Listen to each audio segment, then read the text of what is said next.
ಖಂಡಿತ ನಿಮ್ಮ ಮಾಧ್ಯಮದಲ್ಲೇ ಬಂದಿರೋದು ನಾನು ನೋಡಿದ್ದೀನಿ. ನಾನು ಆ ಥರ ಯಾರೂ ಒತ್ತಡ ಮಾಡೋಕ್ಕೆ ಹೋಗಿಲ್ಲ. ಪರ್ಟಿಕ್ಯುಲರ್ಲಿ ಎಲ್ಲೋ ಒಂದು ಕಡೆ ಮಾಧ್ಯಮದಲ್ಲಿ ನನ್ನನ್ನು ಅಂತೇಳ್ಬಿಟ್ಟು ಅದು ಒಂಥರ ಬಂತು. ಅದು ಆ ಥರ ನಾನು ಯಾವುದೂ ಇಲ್ಲ. ನಾನು ಅವ್ರು ಭಾಳ ಸ್ನೇಹಿತರು, ಇಲ್ಲ ಅಂತ ಇಲ್ಲ. ಈ ಥರ ಮಾಡುವಾಗ ಯಾರು ಅವರು ಇದು ಮಾಡ್ತಾರೆ? ಅವ್ರ ಪರ ಯಾರು ನಿಂತ್ಕೊಳ್ತಾರೆ ಹೇಳಿ? ಈ ಥರ ಮಾಡಿದಾದ್ಮೇಲೆ ಯಾರು ಅವ್ರ ಪರ ನಿಂತ್ಕೊಳ್ತಾರೆ? ತಪ್ಪೇ. ಉಪ್ಪು ಕುಡಿಯೋ ನೀರು ಕುಡಿಲೇಬೇಕು ತಾನೆ, ಯಾರನ್ನ ಇಲ್ಲಿ ಎನಿಬಡಿ. ನಾನಿದ್ರು ಅಷ್ಟೇ, ದರ್ಶನ್ ಇದ್ದರೂ ಅಷ್ಟೇ, ಇನ್ನೊಬ್ಬ ಇದ್ದರೂ ಅಷ್ಟೇ, ಯಾರಿದ್ರೂ ಅಷ್ಟೇ. ಸುಮ್ಮನೆ ಕಾನೂನು ಸುಮ್ಮನೆ ನನ್ನ ಹೆಸರು ಅಂದರೆ ನೇರವಾಗಿ ಹೇಳಿಲ್ಲ ನೀವೆಲ್ಲ, ಇಂಡೈರೆಕ್ಟ್ ನನ್ನ ಹೇಳ್ದಂಗೆ ಕಾಣ್ತದೆ, ಅನಿಸ್ತು. ನನ್ನ ಹೇಳ್ತಾಯಿದ್ದೀರ, ಆ ಥರ ಯಾವುದೂ ಇಲ್ಲ. ಅದು ಏನಿದೆ ಕಾನೂನು ಚೌಟಗಳಲ್ಲಿ ತನಿಖೆ ನಡೀತಾ ಇದೆ. ಈಗ ಅವ್ರನ್ನ ಜೈಲಿಗೆ ಕಳಿಸಿದ್ದಾರೆ. ನಾ ಎಲ್ಲ ತೀರ್ಮಾನ ಮಾಡ್ತೀವಿ. ಯಾರು ಮಾಡಿದ್ದಾರೆ? ಯಾರು? ಅವ್ರವ್ರ ಅಭಿಪ್ರಾಯ ಅವ್ರು ಹೇಳಿದ್ದಾರೆ, ನನ್ನ ಅಭಿಪ್ರಾಯ ನಾನು ಹೇಳಿದ್ದೀನಿ. ಅವ್ರ ಅಭಿಪ್ರಾಯ ಅವ್ರು ಹೇಳಿದ್ದಾರೆ, ನನ್ನ ಅಭಿಪ್ರಾಯ ನಾನು ಹೇಳಿದ್ದೀನಿ. ನಾನು ನೋಡಿಲ್ಲ, ನಾನು ಕೇಳ್ಪಟ್ಟು ನನಗೆ ನಾನು ನೋಡಿಲ್ಲ, ಅದು ನೋಡಿಲ್ಲ ನಾನು. ಈಗ ವಿಜಯಪುರ ಶಾಸಕ ಯತ್ನಾಳ್ ಅವರು ಹೇಳ್ತಾರೆ ವಕಫ್ ಆಸ್ತಿ 12 ಲಕ್ಷ ಎಕರೆ ಇದೆ, ಅದನ್ನ ಬಡವರಿಗೆ 12 ಲಕ್ಷ ಎಲ್ಲ 34 ಲಕ್ಷ ಇರೋದು. 12 ಲಕ್ಷ ಇಲ್ಲ, ವಫ್ ಆಸ್ತಿ ಇರೋದು 34,000 ಎಕರೆ ಇರೋದು. ವಫ್ ಕೊಟ್ಟಿರೋದು ಯಾರೋ ದಾನಿಗಳು ಕೊಟ್ಟಿರೋದು. ಯಾರ್ದು? ಯತ್ನಾಳ್ ಅವ್ರ ಅಪ್ಪನ ಆಸ್ತಿ ಅಲ್ಲ, ಅದು ನನ್ನ ಆಸ್ತಿ ಇಲ್ಲ, ಎತ್ತಿ ಬಡವರು ಕೊಡೋಕ್ಕೆ. ಅದು ಈಗ ನಮ್ಮ ಅಪ್ಪನ ಆಸ್ತಿ ಇದ್ದರೆ ನಾನು ಯಾರಿಗಾನ ಕೊಡ್ಕೊಬೋದು, ಯತ್ನಾಳ್ ಅವ್ರ ಅಪ್ಪನ ಆಸ್ತಿ ಇದ್ದರೆ ಅವ್ರು ಯಾರಿಗಾನ ಕೊಡ್ಬೋದು.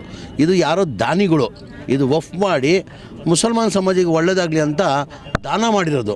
ಆ ದಾನ ಮಾಡಿರೋ ಹಿನ್ನೆಲೆಯಲ್ಲಿ ಅವ್ರ ಒಂದು ಉದ್ದೇಶ ಇರ್ತದೆ.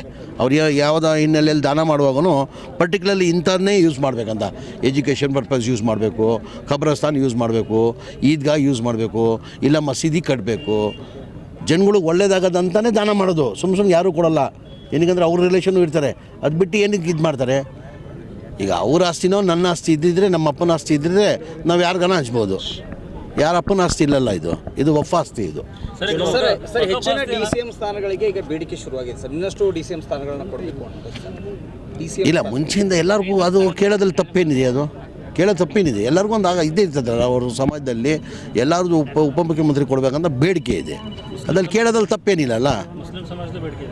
ಮುಸ್ಲಿಂ ಎಲ್ಲ ಸಮಾಜದ್ದು ಬೇಡಿಕೆ ಇದೆ.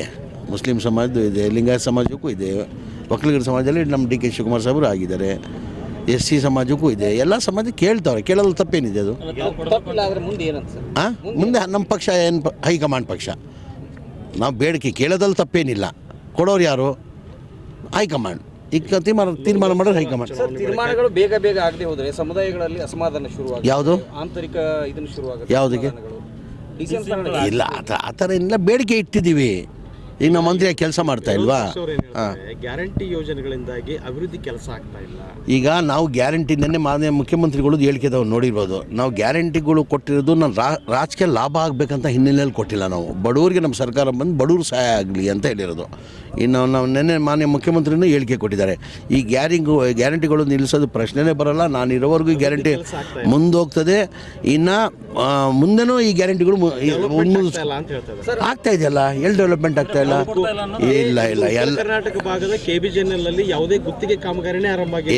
ಇಲ್ಲ ಖಂಡಿತ ಆಗ್ತದೆ. ಈಗ ಎಲ್ಲ ಕಡೆ ಅನುದಾನನೂ ಕೊಡ್ತವ್ರೆ, MLAಗಳಿಗೂ ಅನುದಾನ ಕೊಟ್ಟವ್ರೆ. ಈಗ ಬೆಂಗಳೂರು ಸಿಟಿಯಲ್ಲಿ ನನಗೆ ನಮ್ಮ ಸರ್ಕಾರ ಬಂದಾದಮೇಲೆ 130 ಕೋಟಿ ಅನುದಾನ ತೊಗೊಂಡಿದ್ದೀನಿ. ನನ್ನ ಕ್ಷೇತ್ರದಲ್ಲೇ, ಚಾಮರಾಜಪೇಟೆ ಕ್ಷೇತ್ರದಲ್ಲೇ ನಮ್ಮ ಸರ್ಕಾರ ಬಂದು 1 ವರ್ಷದಲ್ಲೇ. ಬೆಂಗಳೂರು ಸಿಟಿಯಲ್ಲಿ ಯಾವತ್ತೂ ನಮಗೆ ಅಷ್ಟು ದುಡ್ಡನ್ನು ಸಿಗಲಿಲ್ಲ. ಈ ಬಾರಿ ನಮ್ಮ ಸರ್ಕಾರ ಬಂದಾದಮೇಲೆ ಮಾನ್ಯ ಸಿದ್ದರಾಮಯ್ಯ ಮುಖ್ಯಮಂತ್ರಿ ಆದಮೇಲೆ, ಉಪಮುಖ್ಯಮಂತ್ರಿ DK ಶಿವಕುಮಾರ್ ಆದಮೇಲೆ ಉಸ್ತುವಾರಿ DK ಶಿವಕುಮಾರ್ ಅವರು 130 ಕೋಟಿ ಕೊಟ್ಟಿದ್ದಾರೆ. ಇನ್ನೊಂದೊಂದು ಭಾಳ ದಿನದಿಂದ ಪ್ರಪೋಸಲ್ ಪೆಂಡಿಂಗ್ ಇತ್ತು, ರೋಡ್ ವೈಂಡಿಂಗ್ ಆಗೋದು 160 ಕೋಟಿದು. ಅದು ನಿನ್ನೆ ಸ್ಯಾಂಕ್ಷನ್ ಮಾಡಿ ಬುಧವಾರ ಟೆಂಡರ್ ಕರೀತಾವ್ರೆ. ಎಲ್ಲಿ ನಿಂತಿದೆ ಕೆಲಸಗಳು ಅದಾಗ ನಡೀತಾ ಇದೆ.